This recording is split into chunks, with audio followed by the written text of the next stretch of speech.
देशासह महाराष्ट्रामध्ये जून ते सप्टेंबर दरम्यान सरासरी 106% पावसाची शक्यता, तर मराठवाड्यात सरासरीचे 112 आणि विदर्भात 109% पावसाचा अंदाज. शशांक हगवणे आणि वैष्णवीच्या लग्नाबाबत धक्कादायक माहिती उघड. 2 वेळा वैष्णवीच्या लग्नात शशांककडून खोडा. कसपटेंच्या संपत्तीवर नजर ठेवून केलं वैष्णवीशी लग्न.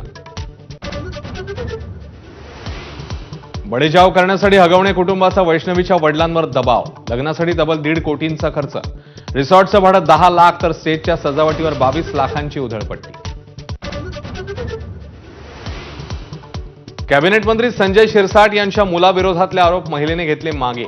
आरोपांवरून राजकारण न करण्याची विनंती. प्रकरण दाबण्याचा प्रयत्न होत असल्याचा अंजली दमानी यांचा आरोप.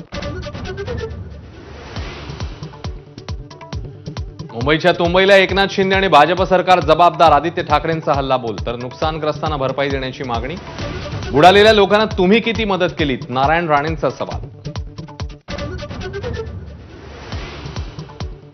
शिवसेना प्रमुख असते तर त्यांनी ऑपरेशन सिंदूरबद्दल मोदींची गळाभेट घेतली असती. अमित शहांच्या टोल्याला राऊतांचं उत्तर. कोणाचं मुख्यमंत्रीपद वाचवलं याचा त्यांना पश्चाताप झाला असता, राऊतांचा हल्लाबोल.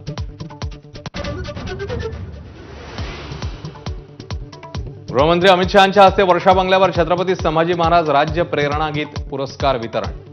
स्वातंत्र्यवीर सावरकर प्रतिष्ठानला पुरस्कार. सोहळ्यानंतर शहा दिल्लीला रवाना.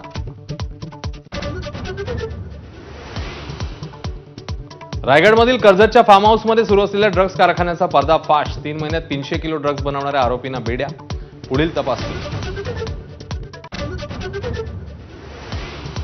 मे महिन्यातच उजनी धरणात जिवंत पाणी साठा. पावसाचा जोर वाढल्यास सोलापूरला धोका पुराचा.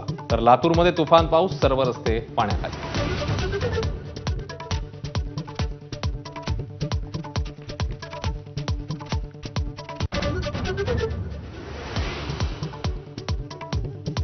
नमस्कार, मी अश्विन बापट.